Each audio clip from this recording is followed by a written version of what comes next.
एक परिवार के एक लड़के ने 10वीं की परीक्षा में 90% अंक प्राप्त किए। पिता ने मार्कशीट देखकर खुशी खुशी अपनी बीवी से कहा कि बना लीजिए मीठा दलिया, स्कूल की परीक्षा में आपके लाडले को 90% अंक मिले हैं। माँ किचन से दौड़ती हुई आई और खुशी खुशी बोली, मुझे भी दिखाइए, मुझे भी मेरे लाल का रिजल्ट देखना है। उसी बीच लड़का फटाक से बोला, बाबा उसे रिजल्ट कहाँ दिखा रहे हैं? क्या वह पढ़ लिख सकती हैं? वो तो अनपढ़ हैं। आंसू भरी आंखों को पल्लू से पोंछती हुई माँ दलिया बनाने चली गई। ये सब पिता ने देखा और कहा, हाँ बेटा, तूने बिल्कुल सही कहा। जब हमारी शादी हुई तो 3 महीने के अंदर ही तुम्हारी माँ गर्भवती हो गई।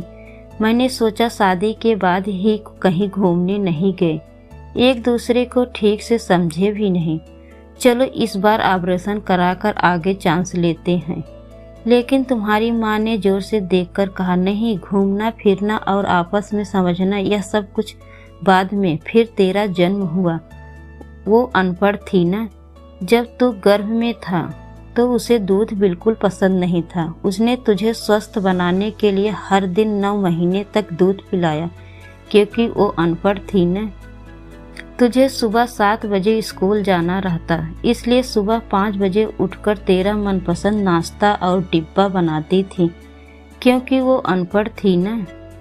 जब तुम रात में पढ़ते पढ़ते सो जाते थे तो वह आकर तुम्हारी कॉपी और किताब बस्ते में भरकर तुम्हें बिस्तर पर सुलाती थी और उसके बाद ही सोती थी, और रात में बार बार जगकर तुम्हें ओढ़नी से ढकती थी, क्योंकि वो अनपढ़ थी ना।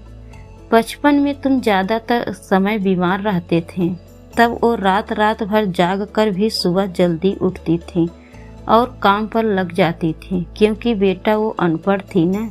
तुम्हारे लिए ब्रांडेड कपड़े लाने के लिए मेरे पीछे पड़ती थी और खुद सालों तक एक ही साड़ी पर रहती थी, क्योंकि वो अनपढ़ थी ना।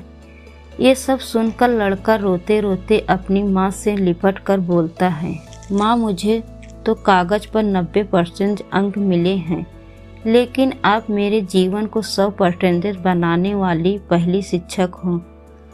माँ, मैं आज भी अशिक्षित हूँ और आपके पास PhD के ऊपर भी उच्च डिग्री है, क्योंकि आज मैं अपनी माँ के अंदर छुपे हुए डॉक्टर, शिक्षक, वकील, ड्रेस डिजाइनर, बेस्ट कुक, इन सभी के दर्शन कर लिए।